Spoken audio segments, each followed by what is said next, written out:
All right, I wanted to come at you real quick to save you a lot of time. So, what do you do if the VIN on your title doesn't reflect the VIN badging on your vehicle? What do you do?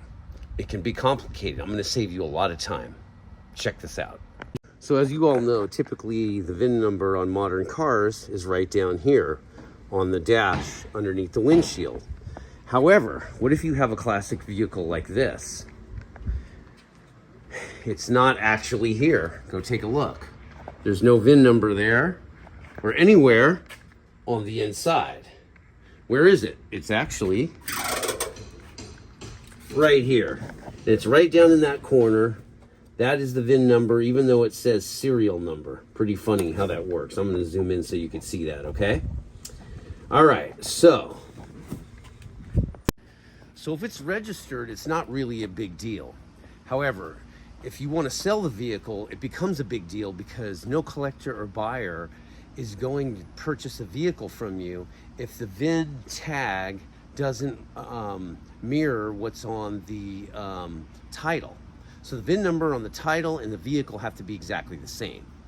Now, what you'll notice about the older vehicles, they don't have the long digit VIN numbers on them. They just have what's called like a serial number. So typically, what you'll have, as in the case of my father's, it was H for half ton, 0013642. So that means it was a 13,642nd truck made. Okay, that's a typical thing that you'll see on an older vehicle. And I'm telling you right now, you're not going to be able to sell a vehicle to somebody if the VIN on the title doesn't match what's on the vehicle. Now, how do you correct that situation? Well, what you have to do, and it's pretty simple. It's called a Vin Verification. And what you do is you go to DMV. If you're going to make an appointment, I jumped through a lot of hoops because I didn't understand how to even book an online appointment, to go to be in person. I had no idea how to actually do that. So what I ended up doing was I just walked in. But when I got there and I explained the situation that I needed a VIN verification, they instantly put it under the category of registration. So to save time, and you're online and you want to book that appointment, do it as registration. So you go in there, and then you'll get your time at the window. You produce the VIN number on the title, and then you show a picture of your actual VIN tag from the vehicle, and you explain how the numbers don't correlate. Now, they're not going to change the VIN on the vehicle. What they're likely going to do is change the VIN on the title. But it's not an instant, easy thing. So make sure you bring the vehicle with you. DMV will send somebody out, and they'll meet you out in front, and they'll inspect it, and I guarantee you they're going to tell you the next move is to go see the CHP.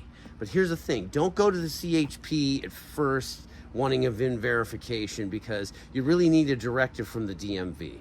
That's, at least in my experience, that's how it happened, because when I first tried to contact CHP, they didn't want anything to do with me. So I actually had to see the DMV first. They inspected it, and then they basically gave the CHP a directive to do the VIN verification. It's like a couple forms that they'll give you.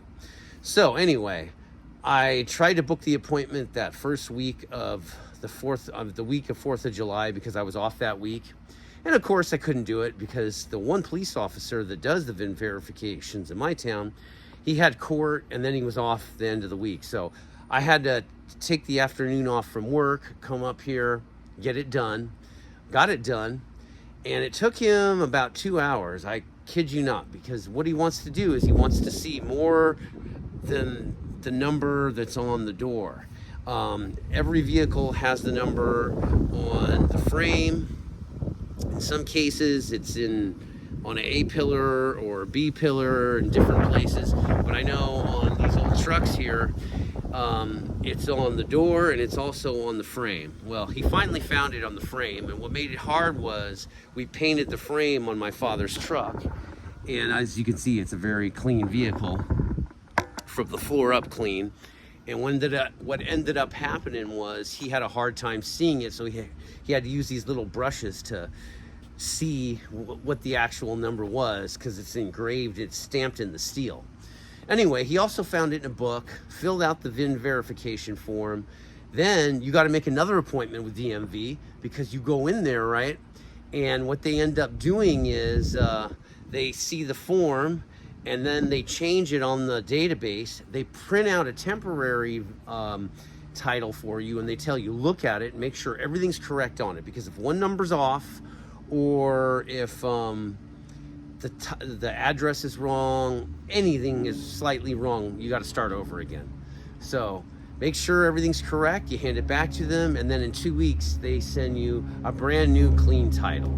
Okay, so that's how you do it. Step number 1, go see the DMV, show them that the numbers don't make any sense, that there's no understanding of the numbers, because typically when you look at VIN numbers, they all mean something. Like the H in my dad's truck, in that case, means half ton. 54 is the year. 13,642 was just the number it was. So there's logic to every VIN. Of course, on new VINs, it's a lot more complicated than that, because you have so many vehicles that have been made after 1954, right? Anyway, so first move, go see DMV, show them the discrepancy with the VIN numbers. Number 2, they'll direct you to the CHP. Then you got to make another appointment with DMV for them to permanently change the number to what's on the vehicle. Okay, I hope I saved you time. If you have any questions, please leave it in the comment section, and I'll try to get back to you, all right? All right, have a good weekend, everyone. Peace out.